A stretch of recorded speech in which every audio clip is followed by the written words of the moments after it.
Continuamos con nuestros conferenciantes y tenemos el grandísimo honor de tener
Es muy distinto a los que se han enfocado aquí y a este mundo de imágenes.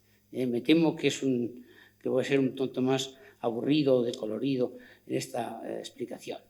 Me propongo tratar un tema, el tema cultural, que creo importante, que es el de las variantes siluetas en la búsqueda del saber en la Grecia arcaica, desde después de Homero hasta la aparición de Sócrates y Platón. Es decir, voy a evocar 3 momentos de la historia de la filosofía, del pensamiento, con este título para 3 pensadores: los sabios, los filósofos y los sofistas. En fin, en griego habría quedado mejor, sophoi, filósofoi, sophistai. Por motivos de tiempo seré esquemático y siento que frente al mundo de las imágenes tan coloridas, un poco gris. Pero en fin, ¿qué me voy a hacer? Los maestros de la verdad, sabios, filósofos y sofistas. Comenzaré con una breve cita de Friedrich Nietzsche en su excelente libro breve, La filosofía en la época trágica de los griegos, que dice: de entrada, el primer acontecimiento de la filosofía en tierra griega, la sanción de los 7 sabios, es un trazo neto e inolvidable de la esencia helénica. Otros pueblos tienen santos, los griegos tienen sabios. Se ha dicho con razón que un pueblo queda caracterizado no tanto por los grandes hombres, como más bien por la forma como los reconoce y los honra. En otras épocas y culturas, el filósofo es un caminante accidental y solitario en un medio extremadamente hostil, que o se desliza huraño o se abre paso con puños cerrados. Únicamente entre los griegos, el filósofo no es un fenómeno accidental. En el título de mi charla hay una ligera alusión a un excelente libro de Marcel Détienne, Los maestros de verdad en la Grecia antigua. En ese estudio, el gran estudioso francés parte de la aserción de que para los griegos los maestros de verdad fueron, en primer lugar, los grandes poetas épicos. Eso es evidente. El gran maestro de la cultura griega es Homero y luego Hesíodo. Pero mientras Homero y Hesíodo estaban inspirados, según decían, por las celestes musas, las venerables diosas, hijas de Mnemósine y Zeus, en cambio, estos pensadores de que voy a hablar tienen que crearse el propio camino. El saber mítico o mitológico de los aedos y rapsodos y algunos adivinos deja claro un origen extraño. En contraste, los llamados maestros de verdad no tratan de los mitos de los dioses, ni los héroes, ni pretenden venir inspirados por las alturas. Quieren presentar un saber veraz que se presenta ya no como mensaje divino, sino como el resultado de la búsqueda racional y la conquista del saber en el mundo de todos los días. Por medio de la inteligencia y a veces con una discusión empecinada, estos primeros filósofos quieren interpretar o leer el mundo de nuevo mediante reflexión y análisis. Hay un famoso título de libro que se llama Del mito al logos, que representa bien este progreso. El relato mítico tenía su propio fulgor, mantiene su propio fulgor entre las gentes, pero los sabios buscan otra verdad. El reto está en ir más allá de los mitos para explicar las apariencias sensibles y variopintas de la verdad, esta aletheia que se oculta y hay que sacar del mundo real. Es decir, en el mundo griego, por ejemplo, los sacerdotes nunca explicaban el mundo.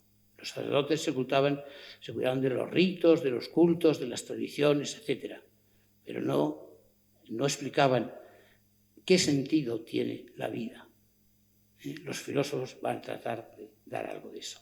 La etimología de aletheia es significativa, como bien señaló y comentó muy largamente Heidegger. Esa negación de la lece, el olvido que parece envolver el mundo sensible. Physis philei cryptesthai, dijo Heráclito, la naturaleza gusta esconderse. Justamente descifrar esa naturaleza, esos fenómenos, para dar con la verdad es lo que quiere el filósofo. La aventura no está en enfrentarse a los mitos, sino en hallar el camino de la razón hacia el fondo real. Por un lado quedan los poetas y los mitos, y por otro lado el nuevo camino de los sabios, que, según uno de los primeros, el Miresio Alexandreo, descubre que tras el mundo hay un cierto orden y parece ser que es el primero que dirigió a la naturaleza el vocablo cosmos. El cosmos es orden y hay que encontrarlo. En el libro sobre la filosofía, del que quedan pocos fragmentos, distingue Aristóteles varias etapas del progreso del saber en la cultura humana. En uno de sus fragmentos señala que el progreso puede dividirse en 5 etapas. La primera es la invención de lo útil para cubrir las necesidades urgentes de la vida, los instrumentos, por ejemplo, para moler el trigo, la siembra, etc. Los primeros inventos útiles, los primeros sabios. La segunda es la invención de artes y técnicas puestas bajo el amparo de la diosa Atenea. Y en la tercera, cito texto Aristóteles, los humanos aplicaron su atención a los asuntos cívicos e inventaron las leyes y todo lo necesario a la ciudad. Y esta actividad intelectual ya la llamaron sabiduría, es decir, sofía. A este tipo de inventores, este tercer tipo, pertenecen los 7 sabios que inventaron pues, las virtudes políticas, que son conocidos y admirados como políticos. Progresando más allá, dice Aristóteles, se enfrentaron luego los pensadores al estudio de los cuerpos y la naturaleza, y a esta investigación la llamaron teoría de la naturaleza, physique, teoría, y llamaron sabios a los que trataban de esto. Y en quinto lugar, meditaron sobre las mismas cosas divinas, supramundanas, inmutables, y a esto le dieron el nombre ya de sabiduría, sofía. Bueno, hay una historia del progreso humano bastante bien inventada por Aristóteles.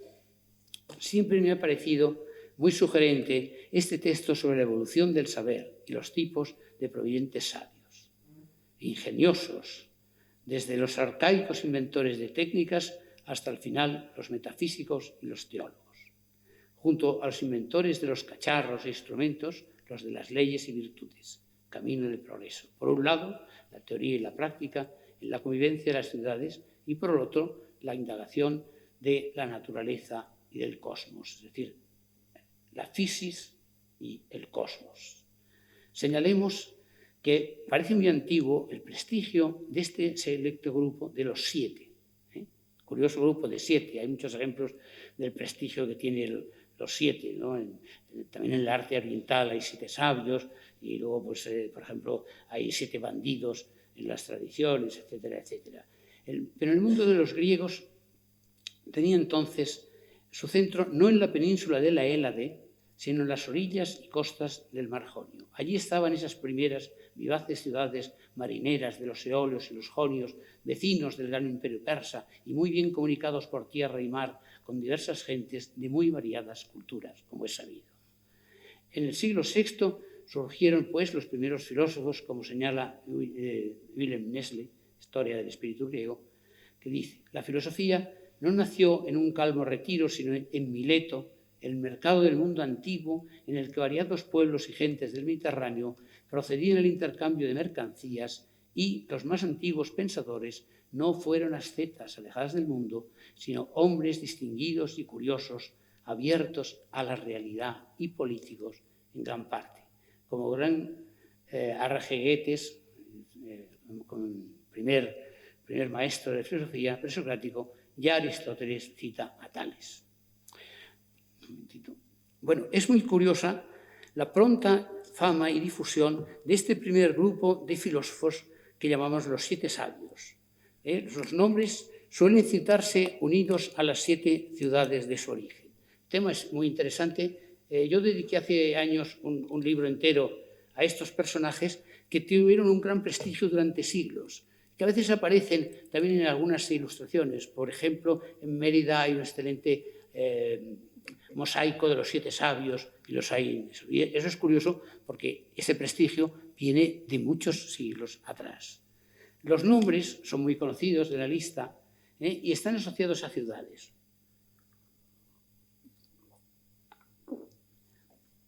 Tales de Mileto, Solón de Atenas, Periandro de Corinto, Cleobulo de Lindos, Quirón de Esparta, Vías de Priene, Pítaco de Mitilene. Con la excepción del espartano Quilón, todos los demás proceden de ciudades marineras. A veces se ha dicho que ese trato con el mar, con los marinos, con los extranjeros, fue el gran estímulo para los griegos. La leyenda habla de las buenas relaciones entre ellos. Uno de los rasgos más curiosos de estos sabios es la filía que hay entre ellos y cómo, por ejemplo, cuando el oráculo de Delfos ofrece un hermoso trípode para el más sabio, se lo van pasando de uno a otro, amistosamente, hasta que vuelve a Delfos. Y hay alguna leyenda más en ese sentido. Así, por ejemplo, esta pintoresca atribución del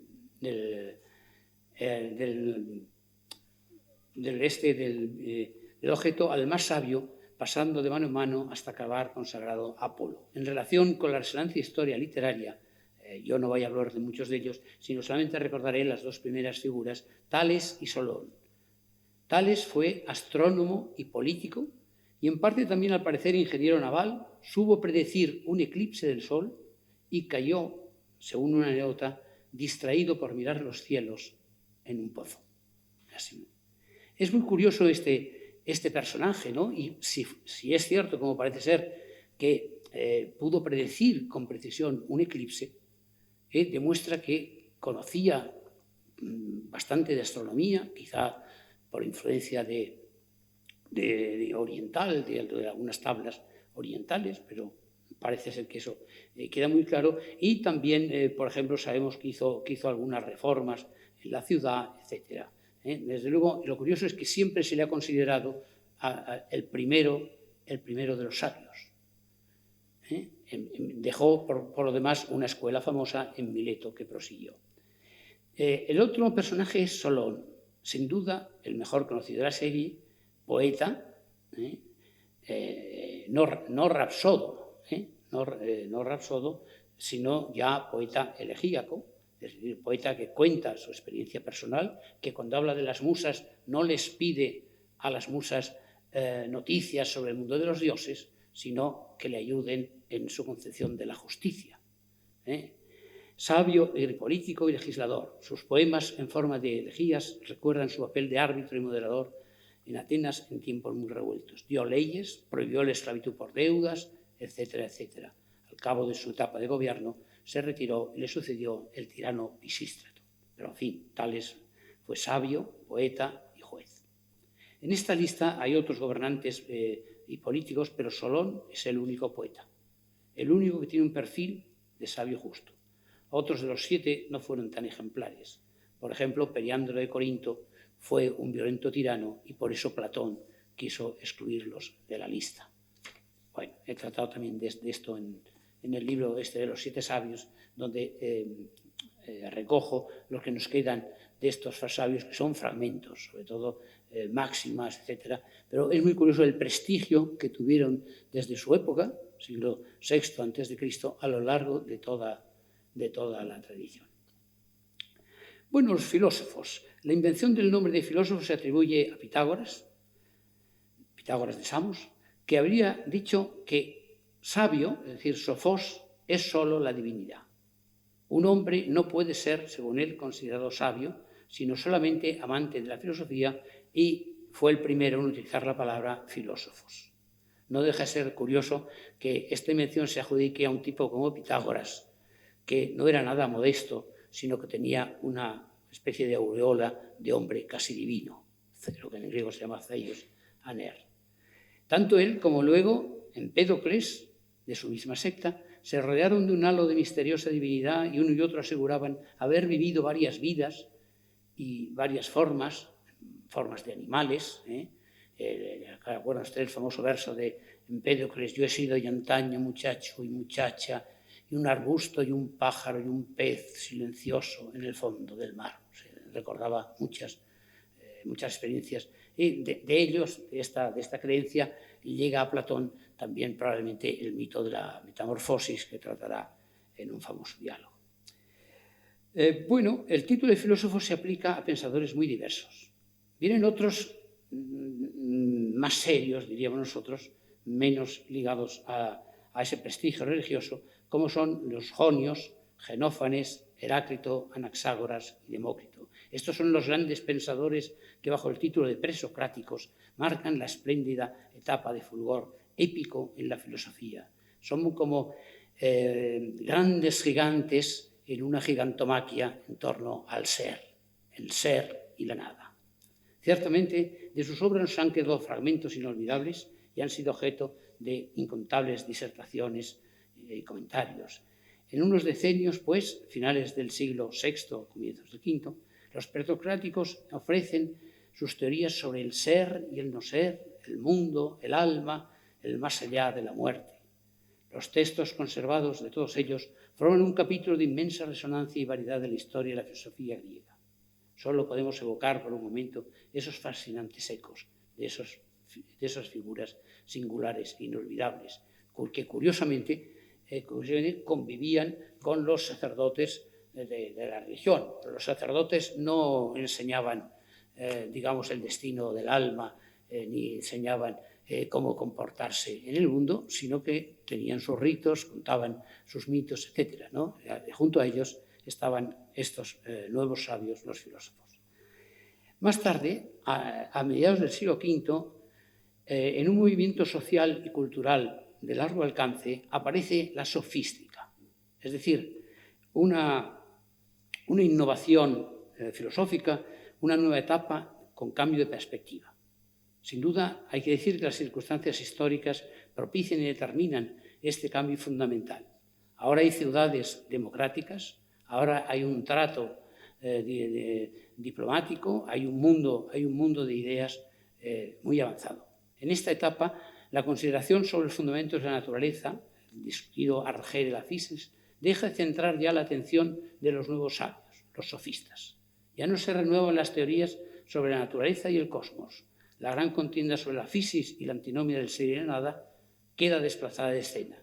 Ya lo señaló Wilhelm Nestle.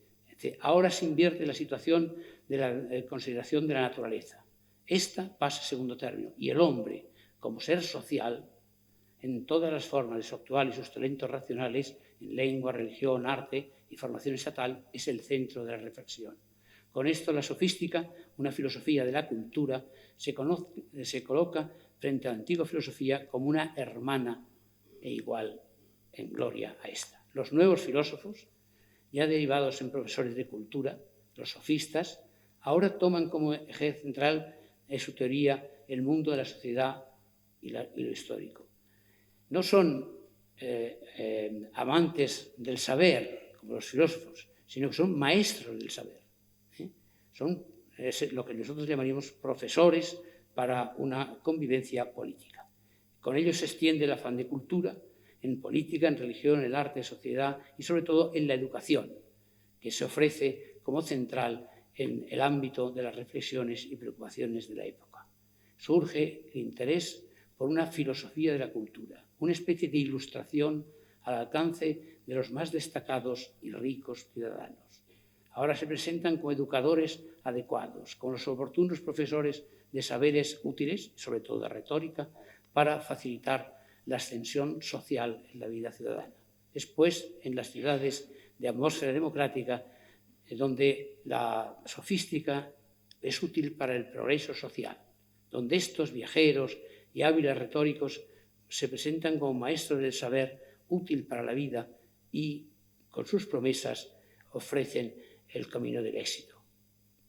Desde luego, venden bien sus lecciones y se hacen pagar sus enseñanzas, oportunas para el ascenso social y ya no ligadas a la antigua virtud o arete, sino adecuadas a un entorno cultural y político nuevo.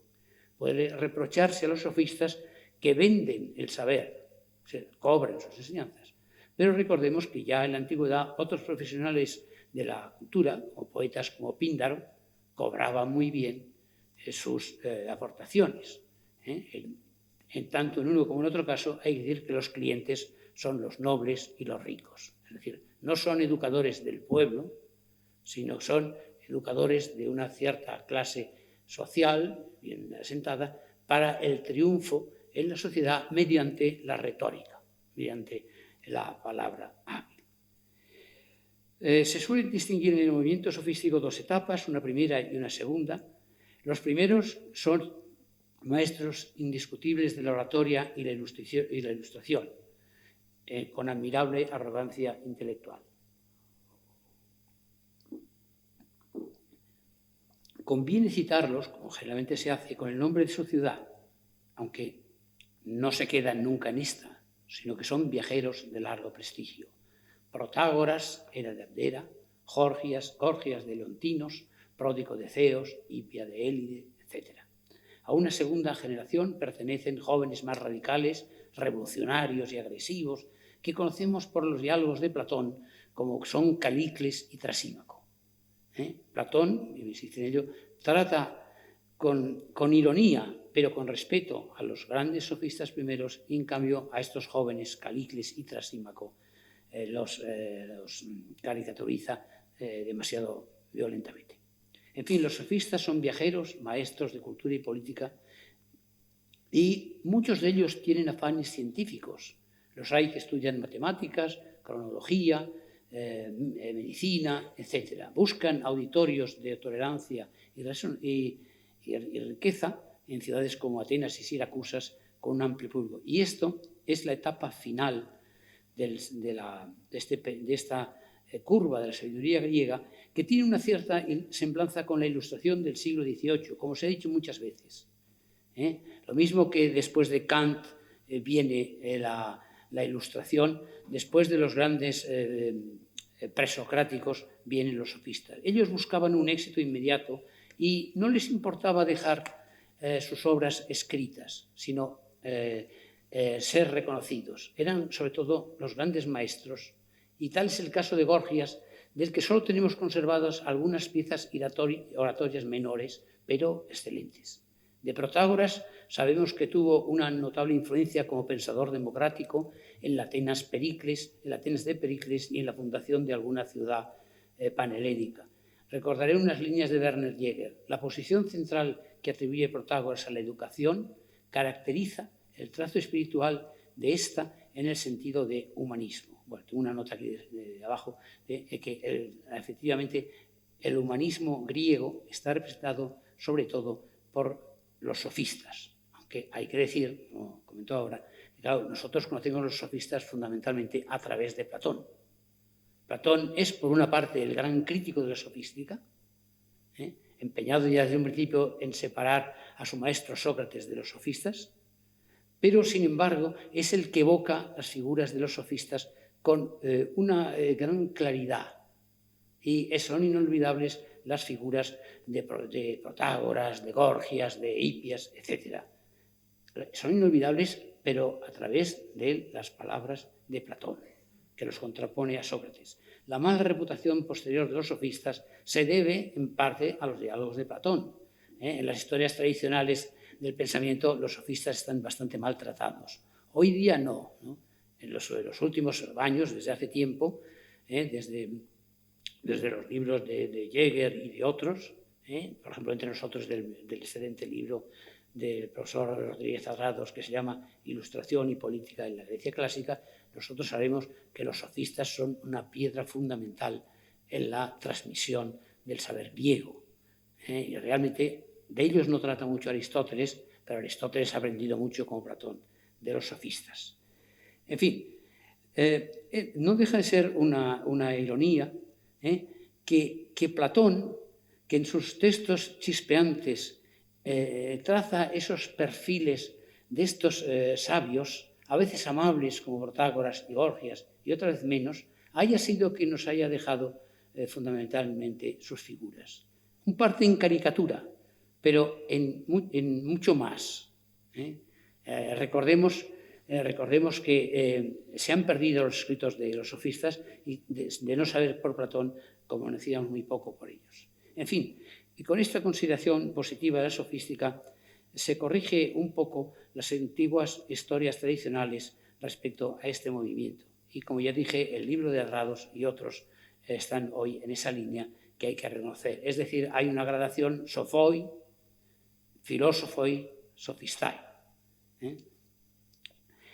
Como dato curioso, ya para cerrar, podemos ver que los sofistas venían de muy variadas ciudades del mundo griego. Hay realmente en el mundo griego, ya en la época de los 7 sabios, pero luego después y sobre todo en una época, una enorme circulación del saber. Quizás sea esa una de las características del mundo griego. El mundo griego es un mundo fragmentado, es un mundo de pequeñas ciudades, primero en torno al mar y luego ya de grandes ciudades como van a ser sobre todo Atenas y más tarde Alejandría. Pero lo que hay es siempre esa circulación de ideas, es un mundo en movimiento muy distinto de otros y donde probablemente tiene una gran influencia el que sea un mundo en torno al mar y luego en comunicación con otras culturas. Es curioso poner en contraste los nombres de las 7 ciudades de donde vienen los 7 sabios, que he leído antes, todas ciudades menos Esparta en torno al Egeo, todas ciudades de marinos, de gente que cuenta historias, de caminos abiertos, con las de esta época, que hablan ya de otro mundo, un mundo helenístico. Vale la pena recordarlo. Protágoras era de Abdera, en el norte, la ciudad también de Demócrito. Gorgias era de Leontinos, Pródico era de Ceos, cerca de Atenas, ¿no? Trasímaco era de Calcedonia, Hipias era de Élide, Antifón era de Ramnunte, Critias, por final, el último, el más raro, metido un poco de refilón, era de Atenas. Es muy curioso ver cómo, si pensamos en el mundo de estas ciudades, Abderas, Leontinos, Ceos, Calcedonia, Élide, Ramnunte, nos damos cuenta cómo la sabiduría circulaba por todo el mundo griego. Y no deja de ser irónico que el único sofista, raro sofista que era de Atenas, es un individuo como Critias, el terrible Critias, luchador contra los demócratas, que murió de mala manera en la revolución de Atenas. Como se advierte al primer vistazo, los sabios proceden siempre de ciudades, casi siempre ribereñas, en un escenario helénico cada vez más amplio y diverso. Y esta es quizá una primera lección superficial sobre este mundo de la sabiduría griega. La sabiduría griega viene de ese mundo de comunicación, de crítica, de encuentros entre diversos seres y de personajes. Si la naturaleza gusta de esconderse, como decía Heráclito, hay que decir que los sabios griegos hicieron ya un enorme esfuerzo por desvelarla, por ir al fondo, un esfuerzo que luego se proseguirá no tanto quizá en la filosofía como en las ciencias que van a desarrollarse en el mundo helenístico. Bueno, gracias.